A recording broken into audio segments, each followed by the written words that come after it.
नमस्कार दोस्तों, मैं रमन सर फिर से आपका अपने YouTube channel Excel tutorial academy में आपका स्वागत करते हैं। और आज हम क्लास 10th का बायोलॉजी का 6वां चैप्टर जैव प्रक्रम इस पे चर्चा करने वाले हैं और ये बताना चाहते हैं कि आपको यूपी बोर्ड का 9th, 10th, 11th, 12th biology की सभी क्लासेस मिलेंगी। पूरी एनसीईआरटी का हल रमन सर के द्वारा दिया जाएगा और पूरा एनसीईआरटी को हम विस्तार से देखेंगे। और आज हम चर्चा करेंगे जैव प्रक्रम की। जैव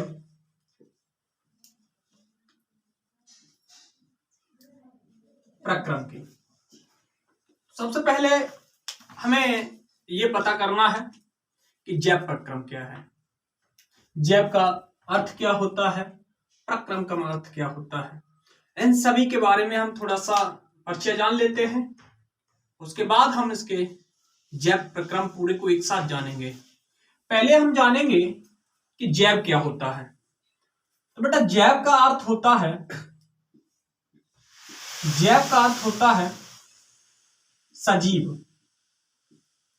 जैव का अर्थ सजीव होता है और अजैव,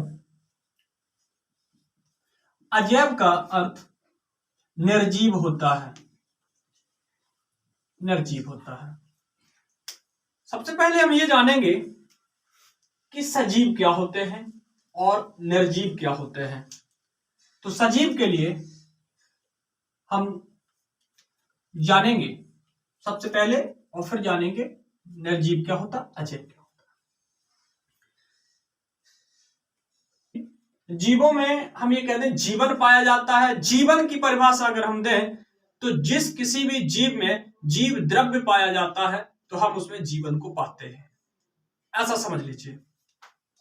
जिस किसी भी जीव में जीव द्रव्य पाया जाता है हम उसे सजीव कहते हैं। थोड़ा हम और समझेंगे कि सजीव क्या है, निर्जीव क्या है और सजीवों में और निर्जीवों में अंतर क्या है, हम अंतर को समझेंगे। बात करते हैं सजीव की।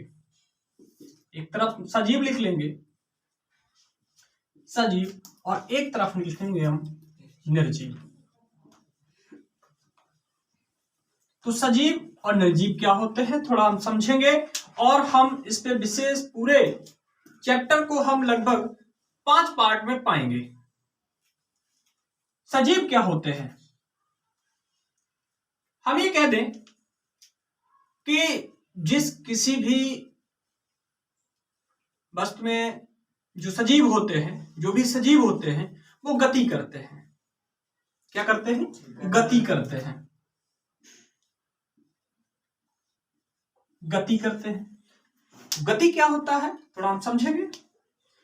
गति का मतलब होता है कि एक स्थान से दूसरे स्थान पर पहुंचने को हम क्या कहते हैं? गति कहते हैं। तो जितने भी सजीव हैं वो एक स्थान से दूसरे स्थान पे जाते हैं। बात करें निर्जीव की, क्या सभी गति करने वाले जीव सजीव होते हैं? यहां देखेंगे क्या सभी गति करने वाले जीव सजीव होते हैं? तो ऐसा चेक करेंगे। अगर हम बात करें कि निर्जीव भी क्या गति करते हैं तो हम इसे भी समझेंगे। हमने देखा है क्लास में कुर्सी पड़ी है और उस कुर्सी को हमने एक कोने से अपने पास बुला ली तो कुर्सी उस स्थान से मेरे स्थान तक जो आई है तो उसने भी गति की है। तो यह भी जरूरी है कि सभी गति करने वाले जीव सजीव नहीं होते हैं। आपने बहुत सारे वाहन देखे होंगे, आपने देखा होगा हम इटावा जाते हैं, सफी जाते हैं, करहल जाते हैं, दिल्ली जाते हैं, कलकत्ता जाते हैं, तो हम किसी न किसी वाहन से जाते हैं। तो जब हम एक स्थान से दूसरे स्थान पे पहुंचते हैं तो हम उसको भी क्या कहते हैं? गति कहते हैं। लेकिन बस भी चली जाती है, क्या बस सजीव है? तो ऐसा नहीं है कि सभी सजीव ही गति करें, निर्जीव भी गति करते हैं। तो ये भी क्या करते हैं? गति करते हैं, ये भी गति करते हैं। हम ऐसा नहीं कह देंगे कि सभी गति करने वाले जीव सजीव हैं, ऐसा नहीं कह देंगे। अगर हम बात करें दूसरा पॉइंट कि हम श्वसन करते हैं, जो भी सजीव होते हैं, हमने बहुत सारे सजीवों को देखा है, पेड़ पौधों से लेकर के पशु पक्षी कीट पतंगे जितने भी हमने देखे ना, वो सभी क्या हैं? सजीव हैं, जो एक स्थान से दूसरे स्थान भी जाते हैं। हम बात करें श्वसन की, श्वसन हम भी सांस लेते हैं, सांस छोड़ते हैं, सांस लेते भी हैं, छोड़ते भी हैं। तो हम क्या करते हैं? श्वसन करते हैं। जितने भी जीव हैं श्वसन करते हैं। क्या निर्जीव भी कुछ श्वसन करते हैं? हम ये कहते हैं हमारा मोबाइल है, क्या ये भी श्वसन करता है? तो नहीं करता है, मोबाइल को श्वसन की जरूरत नहीं है। तो हम ये कह दें कि ये मार्कर ये श्वसन करता है? तो नहीं करता है। तो क्या ये जीव है? नहीं है, निर्जीव है। लेकिन हम ये कह दें मेरी मोटरसाइकिल, उसका जो एयर कलिंजर होता है उससे क्या करता है? वो श्वास को लेता भी है, छोड़ता भी है। तो क्या सभी सजीव ही सांस लेते हैं? तो ऐसा नहीं है, कुछ निर्जीव भी सांस लेते हैं। जो मानव ने कुछ जो यंत्र बनाए हुए हैं, मशीन है, मोटर गाड़ी है, तो वो भी तो सांस लेते हैं। तो क्या वो भी सजीव हैं? तो नहीं है, क्योंकि कुछ निर्जीव जो मानव ने बनाए हुए हैं तो वो भी श्वसन के द्वारा ही काम करते हैं, वो भी सांस लेते हैं। तो क्या हमारी जो कार है या मोटरसाइकिल है, क्या वो भी सजीव है? तो ऐसा नहीं है, क्योंकि वो निर्जीव है। ऐसा यहाँ पे ये भी हम नहीं कह पाएंगे कि सभी निर्जीव श्वसन करते हैं, क्योंकि हमारा मोबाइल नहीं श्वसन करता है, हमारा कंप्यूटर श्वसन नहीं करता है। तो हमारी लेकिन मोटरसाइकिल तो सांस लेती भी है, छोड़ती भी है। तो सभी जो निर्जीव होते हैं वो श्वसन भी नहीं, लेकिन कुछ निर्जीव जो होते हैं, कुछ निर्जीव श्वसन करते हैं, श्वसन करते हैं। मोटरसाइकिल, लाइक ए मोटरसाइकिल,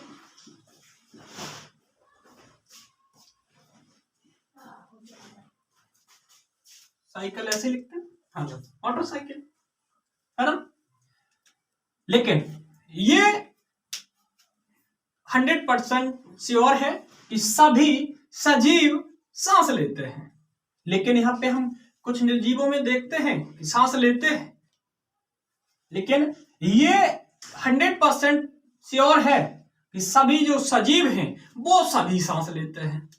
बात करें अगली पॉइंट की कि जो हमारे जितने भी हम जीवों को देखते हैं वो वृद्धि करते हैं।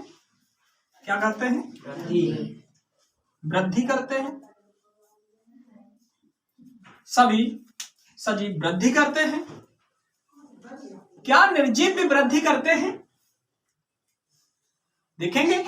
क्या हमने ये समझ लीजिए कि ये हमने मार्कर खरीदा था 10 दिन पहले, या कंपनी ने जब भी बनाया होगा तो इतना सा बनाया होगा कि इससे छोटा बनाया होगा, इतना ही बनाया होगा। ये फिर 10 साल बाद क्या इतना बड़ा हो जाएगा? नहीं होगा। तो भैया हम ये कह देंगे कि जितने भी निर्जीव हैं वो वृद्धि नहीं करते हैं। क्या नहीं करते हैं? वृद्धि नहीं करते हैं। तो ये निर्जीव वृद्धि नहीं करते हैं। निर्जीव हैं जो वो वृद्धि नहीं करते हैं। तो हम 3 अंतर तो जान चुके हैं। जो सजीव होते हैं वो गति करते हैं, श्वसन करते हैं और वृद्धि करते हैं, लेकिन निर्जीव गति तो करते हैं, लेकिन सभी गति करने वाले जो होते हैं वो निर्जीव गति तो कर सकते हैं लेकिन सभी नहीं कर सकते हैं। हम कहें कि कुछ निर्जीव श्वसन भी करते हैं, जैसे मोटरसाइकिल है, कार है, ये भी, लेकिन ये वृद्धि नहीं करते। हमने जब भी ये मार्कर खरीदा या अपनी मोटरसाइकिल खरीदी, साइकिल खरीदी, तो वो जितनी खरीदी थी 10 साल बाद भी वो उतनी ही रहेगी, उससे और बड़ा आकार उसका नहीं होगा, तो वो वृद्धि नहीं करते हैं। अगला पॉइंट हम देखते हैं कि जो सजीव हैं, सबसे महत्वपूर्ण चीज ये है कि सभी सजीव हैं वो जनन करते हैं। क्या करते हैं? जनन करते हैं।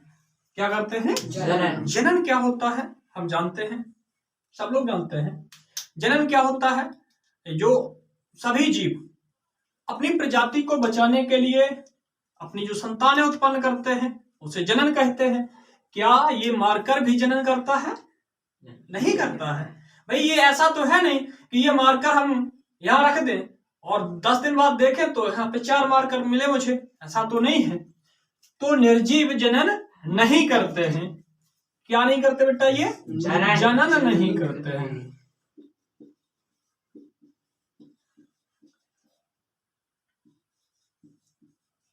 निर्जीव जनन नहीं करते हैं। अगर हम और भी बातें करें, हमारे अंदर संवेदनाएं होती हैं। जो जीव होते हैं उनमें संवेदनाएं होती हैं। क्या होता है बेटा? संवेदनाएं होती हैं। संवेदना होती है। संवेदना क्या होती है? हम इशारों शौरों में बात भी कर सकते हैं। कोई हमको बुलाए तो हम सुन सकते हैं, एकदम उसकी कोई भी क्वेश्चन किया जाता है तो हम उसका आंसर भी दे देते हैं। तो ये संवेदनाएं होती हैं। कोई हमको मारता मुझे लग भी जाती है, महसूस भी करते हैं, ठंड भी महसूस करते हैं, गर्मी भी करते हैं। लेकिन क्या निर्जीव ऐसी घटनाओं को देखते हैं? नहीं करते। भाई मोटरसाइकिल को ठंड में खड़ा कर देते भैया, वो इंजन उसका जब ऐसा नहीं कि वो ठंड लग गई उसको कपने लगे, तो अपने आप नहीं कपेगी। इनमें निर्जीव में संवेदनाएं नहीं होते हैं। क्या नहीं होता बेटा? संवेदनाएं नहीं होते हैं। संवेदनाएं नहीं होते।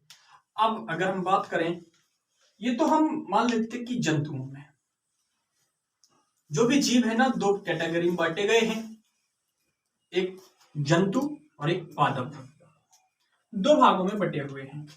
तो हम बात करें कि संवेदना जो है ना वो सभी जंतुओं में है, क्या पेड़ पौधों में भी है?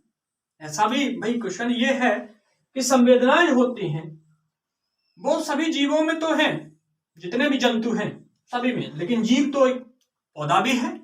क्या पौधों में भी ऐसी घटनाएं होती हैं कि जो अपनी संवेदनाओं को व्यक्त कर सके? तो होता है।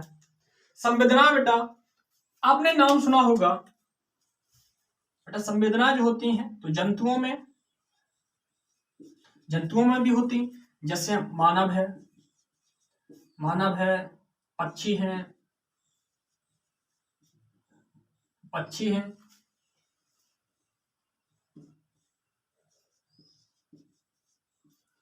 अगर हम करें पादपों में बेटा, तो पादपों में आपने नाम सुना होगा छुई मुई का पौधा। तो बेटा छुई मुई के पौधों में भी क्या होता है? संवेदना होती है।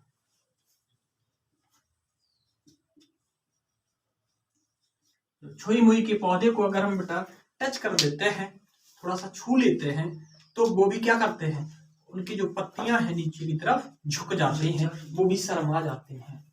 तो ये हम देखते हैं कि हमारे सभी जंतुओं में भी संवेदनाएं हैं और छुई मुई के पौधे में भी है, लेकिन ये निर्जीवों में नहीं होते हैं। ठीक है, ये बात है जीव और सजीव की, यानी कि जैव और अजैव की। अब अगर हम बात करते हैं तो अब हम जानेंगे कि ये प्रक्रम क्या होता है, सिस्टम क्या होता है, ये पूरी प्रक्रिया क्या होती है, ये जैव कैसे कैसे अपनी सारी प्रक्रियाओं को पूरा करते हैं। तो हमने ये जान लिया कि जैव क्या होता, अजैव क्या होता है। अब हम समझेंगे कि जैव प्रक्रम क्या है। तो प्रक्रम का मतलब होता है किसी भी एक श्रेणी को क्रमबद्ध तरीके से किसी भी कार्य को करना। ठीक है, तो हम देखते हैं जैव प्रक्रम क्या है। तो जैव प्रक्रम को अगर हम कहें तो सभी जीव जो है ना, सभी जीव अपने अनुरक्षण के लिए, अपने अनुरक्षण के लिए जो आवश्यक क्रियाएं करते हैं, आवश्यक क्रियाएं करते हैं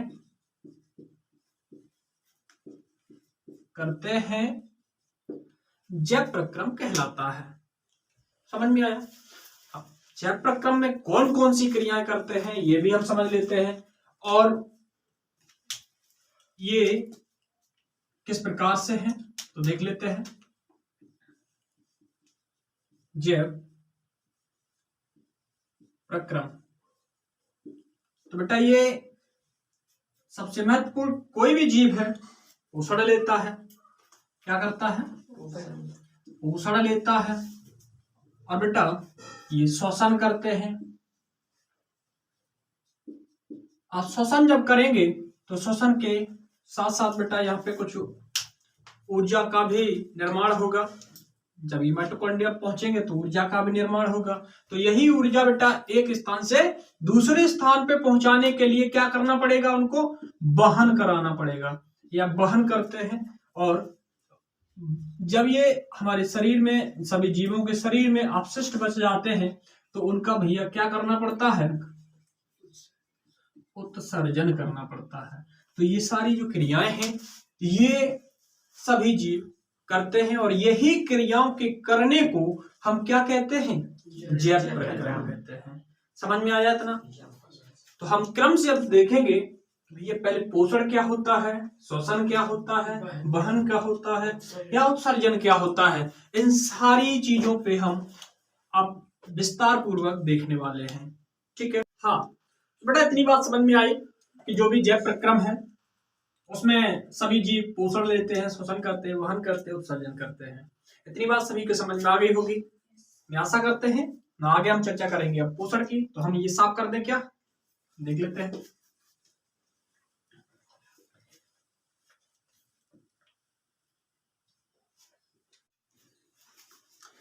हाँ, तो ये समझ में आ गया कि जैव प्रक्रम क्या है। अब हम समझते हैं पोषण को। पोषण को देखते हैं तो बेटा पोषण क्या है, इस चीज को हम समझेंगे कि पोषण से हमें क्या मिलता है और ये हमारे सभी जीवों के लिए या हमारे लिए क्यों आवश्यक है। तो ये जो पोषण है, पोषण से क्या होता है, हमें ऊर्जा मिलती है, हमारी वृद्धि होती है, या हमारी किसी भी अंग की क्षति को, ये क्षतिग्रस्त अंगों को सही करने का काम करती है, या हमारी क्षतिपूर्ति को करती है। ठीक है, तो ये भी पोषण जो होता है ना बेटा, दो प्रकार का होता है। पहला होता है स्वपोषी पोषण, स्वपोषी पोषण, और दूसरा होता है परपोषी पोषण, परपोषी पोषण। हम ये कहें कि स्वपोषी पोषण क्या है, तो ऐसा पोषण जो किसी जीव जंतुओं पे न निर्भर रह करके स्वतः ही लिया जाए, हम ऐसे पोषण को क्या कहेंगे, स्वपोषी पोषण। और ये कौन से जीव करते हैं, या कौन से जीव ये वाला पोषण लेते हैं, स्वपोषी पोषण? तो बेटा ये लेते हैं हरे पेड़ पौधे। कौन लेते हैं? हरे पेड़ पौधे। ये क्या करते हैं, कच्ची सामग्री से जो अपना स्वयं भोजन बना लेते हैं, और उस भोजन से जो पोषण मिलता है हम उसी को क्या कहते हैं, स्वपोषी पोषण कहते हैं।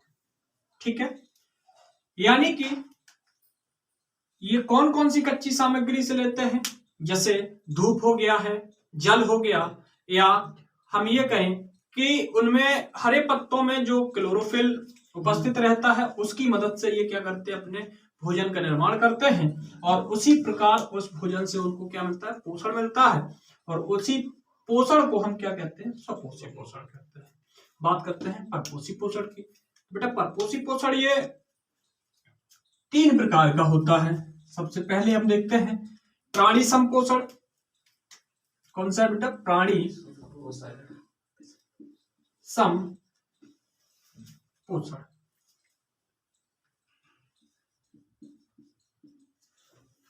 प्राणी संपोषण, प्राणी संपोषण में क्या होता है, जो भी जीव हैं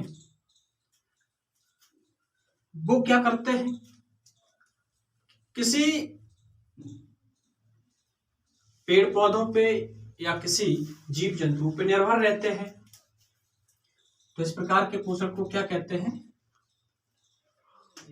विषम यानी कि परपोषण कहते हैं। और उसी में से जो भी जीव जंतु किसी अनाज को या किसी भी जीव को या पूरा भोजन लेते हैं, संपूर्ण भोजन लेते हैं, तो संपूर्ण भोजन लेने को ही हम क्या कहते हैं, प्राणी संपोषण। तो बेटा ये क्या करते हैं, प्राणी संपोषण में जो भी जीव हैं वो संपूर्ण भोजन लेते हैं। क्या करते हैं, संपूर्ण भोजन लेते हैं, संपूर्ण भोजन लेते हैं। और उस भोजन का हमारे शरीर में क्या होता है, पाचन होता है। क्या होता, पाचन होता है। तो इस पाचन के बाद जो भी अच्छे पदार्थ बनते हैं, जो भी पाचन के फलस्वरूप हमारे शरीर में बहुत सारी ग्रंथियां लगी हुई हैं जो एंजाइम का स्राव करती हैं, और उन्हीं एंजाइम की मदद से क्या होता है, पाचन होता है। और यही पाचन के फलस्वरूप कुछ अच्छे पदार्थ भी बनते हैं। उन्हीं अच्छे पदार्थों का फिर क्या होता है, अवशोषण होता है, अवशोषण होता है। और इसी अवशोषण के फलस्वरूप क्या होता है, हम सभी जीवों को क्या होता है, ऊर्जा मिलती है। क्या मिलती है, ऊर्जा मिलती है। तो इस प्रकार की पूरी प्रक्रिया को हम क्या कहते हैं, प्राणी संपोषण कहते हैं। ठीक है, अब हम अगली बात करते हैं बेटा मृत जीवी पोषण की। मृत जीवी पोषण। तो मृत जीवी पोषण क्या होता है, वे जीव जो सड़े गले पदार्थों से अपना पोषण लेते हैं, इस प्रकार के पोषण को हम मृत जीवी पोषण कहते हैं। तो इसमें क्या होता है, जो भी मृत जीवी पोषण है, इसमें क्या कर रहे थे, प्राणी संपोषण में संपूर्ण खा ले रहे थे, उसको भोजन को पूरे को खाते थे, खाने के बाद पचाते थे, उसके बाद अवशोषण होता था, तब ऊर्जा मिलती थी। लेकिन इसमें क्या करते हैं, इसमें खाएंगे नहीं उसको, बल्कि क्या करेंगे, उससे सीधा सीधा उससे अच्छे पदार्थों का अवशोषण कर लेंगे। तो क्या करेंगे, इसमें सड़े गले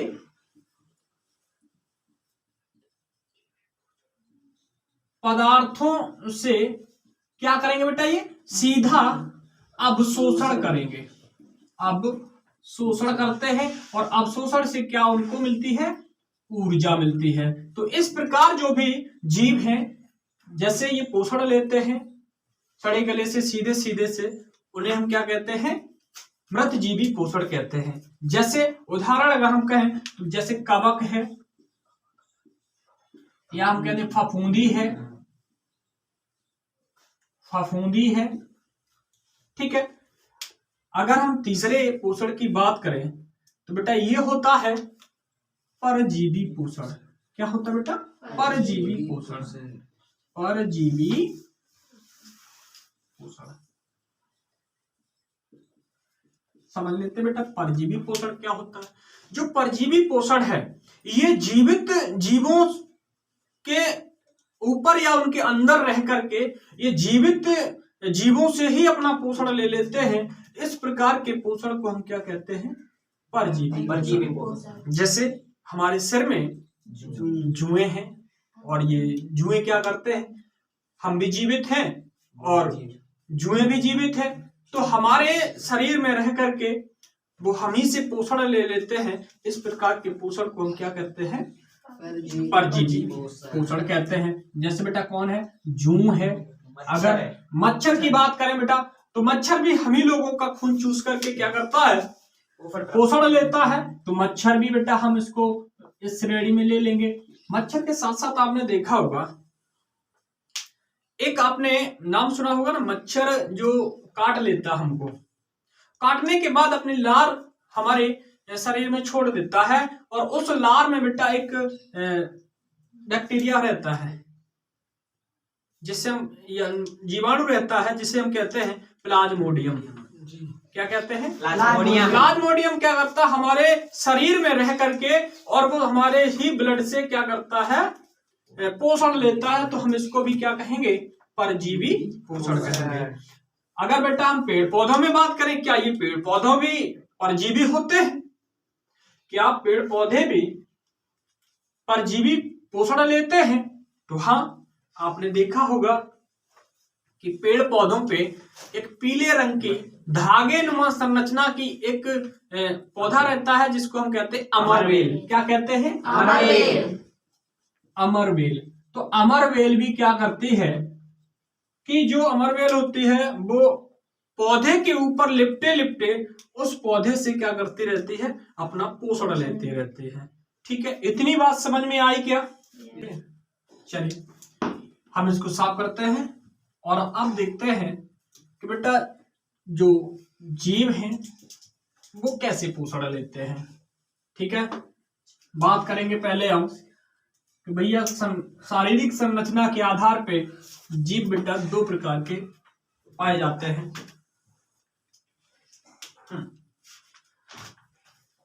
बेटा क्या होता है, जीवों की संरचना के आधार पे जीवों को दो भागों में बांटा गया है।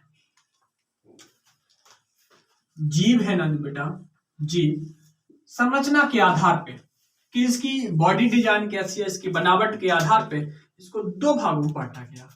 पहला अगर हम बात करें तो पहला एक कोशिकीय जीव, एक कोशिकीय जीव और दूसरा बहुकोशिकीय जीव।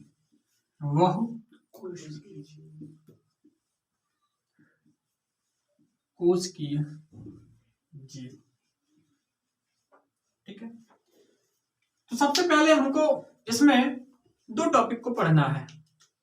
अगर हम ये कहें कि कोई एक कोशिकीय जीव का नाम बताइए, वो क्या है? अमीबा, पैरामीशियम,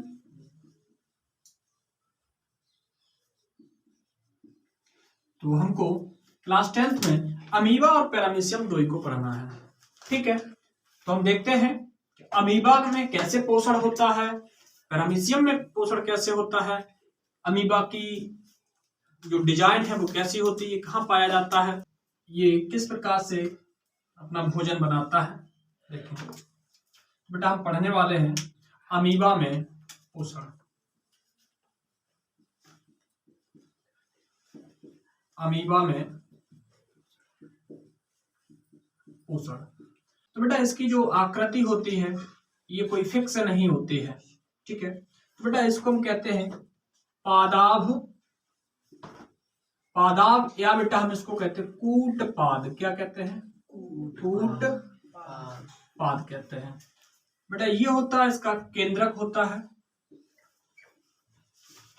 ये इसका केंद्रक होता है, और बेटा इसी में पाए जाते हैं, इसमें गुणसूत्र पाए जाते हैं। ठीक है, तो हम जब भी इसको स्पेशल अमीबा को देखेंगे तब हम किसी दिन चर्चा करेंगे। तो इसमें क्या होता है, ये किसी खाद्य कण को, जैसे यहाँ पे कोई खाद्य कण पड़ा है, ये क्या पड़ा, ये खाद्य कण पड़ा है, इसको खाने के लिए बेटा, इसको उठाने के लिए, या हम कहें इसको पोषण करने के लिए, इसको निगलने के लिए क्या करेगा, इनके जो कूटपाद हैं ये अपने कूटपादों की मदद से क्या करेगा, इसको पकड़ लेगा। तो इस प्रकार से ये जाएगा, इस प्रकार से बेटा ये कूटपाद इस प्रकार से अपने कूटपादों की मदद से पकड़ने का प्रयास करेगा, पकड़ेगा और बेटा क्या करेगा, इसको हम यहाँ पे ऊपर देखेंगे, यहाँ पे इसके बाद, और ये क्या करेगा, अपने कूट पादों की मदद से बेटा, ये कूट पादों की मदद से बेटा ये इसको घेर लेगा। क्या कर लेगा, घेर लेगा। और घेरने के बाद ये बेटा क्या करेगा, खाद्य रिक्तिका का निर्माण करेगा। क्या बनाएगा ये, खाद्य रिक्तिका, खाद्य रिक्तिका का निर्माण करेगा, खाद्य रिक्तिका का। और बेटा इसमें क्या होगा, इसमें जल अपघटक एंजाइम होगा। अब उसी जल अपघटक एंजाइम की मदद से ये क्या करेगा, उसका पाचन कर लेगा। इसमें क्या पाया जाएगा बेटा, जल अपघटक एंजाइम, अपघटन, जल अपघटन एंजाइम पाया जाएगा। और ये क्या करेगा, उस जल अपघटक एंजाइम या जल अपघटन एंजाइम की मदद से क्या करेगा, इसको, इस पूरे कण को क्या करेगा, ये खाद्य कण को क्या करेगा, ये पचाने का काम करेगा। ठीक है, और ये क्या करेगा, और ये जटिल जो भी खाद्य कण था उसको सरल अणु में तोड़ देगा। ठीक है, तो ये क्या करेगा, इसमें जटिल अणु था, जटिल अणु को बेटा सरल अणु में तोड़ देगा। किसमें तोड़ देगा, सरल अणु में तोड़ देगा। और तोड़ने के बाद बेटा क्या करेगा, इसकी जो भित्ति है, जो कोशिका भित्ति है, ये पूरी ये बाउंड्री झिल्ली जो, इसमें क्या करेगा, इसी के रास्ते से बाद में इसको उत्सर्जित कर देगा। ठीक है, इतनी बात समझ में आई। हाँ बेटा, तो ये समझ में आया होगा कि अमीबा में पोषण कैसे होता है। तो जो अमीबा होता है वो अपने कूटपाद या पादाब की मदद से क्या करता है, खाद्य कण को पकड़ लेता है, और पकड़ने के बाद खाद्य रिक्तिका का निर्माण करता है। खाद्य रिक्तिका का निर्माण करके बेटा उसमें जल अपघटक एंजाइम पाया जाता है, जो उसकी मदद से उस खाद्य कण का पाचन हो जाता है। और पाचन के फलस्वरूप क्या करता है, ये अपनी भित्ति द्वारा क्या करता है, इसका उत्सर्जन कर देते हैं। इतनी बात समझ में आई। बेटा हम इसको साफ कर देते हैं और देखते हैं आगे पैरामीशियम में पोषण।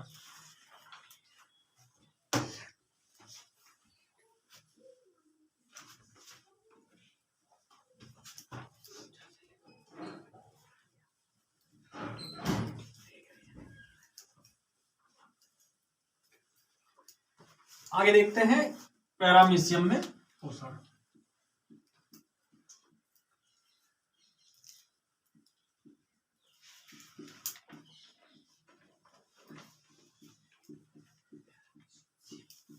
पैरामीशियम में पोषण, बेटा पैरामीशियम भी ये एक कोशिकीय जीव होता है, और इसकी संरचना जो है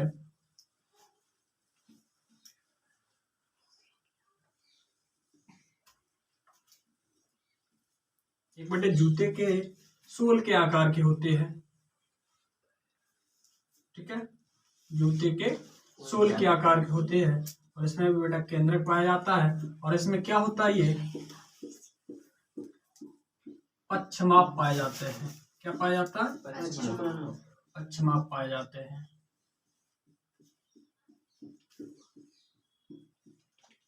ये हो गया आपका पैरामीशियम। क्या हो गया ये,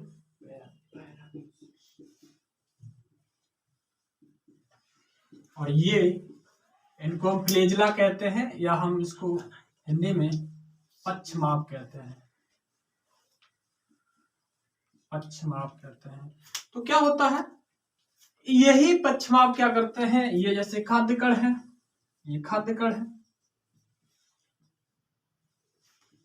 इसी खाद्य कण को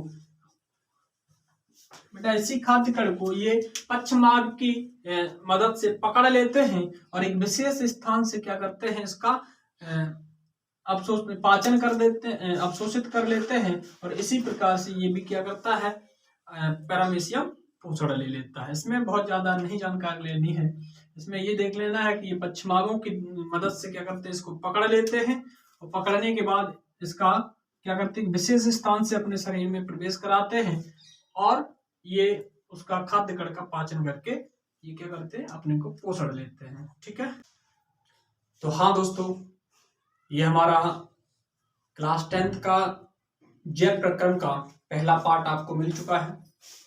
इसमें मेरा एक्सपीरियंस कैसा लगा और अगर इसमें कुछ भी कमी छूटी है तो कमेंट बॉक्स में जरूर बता दें, जिससे हम उस चीज का और सुधार करके और अच्छी तरह से उसको मॉडिफाई करें।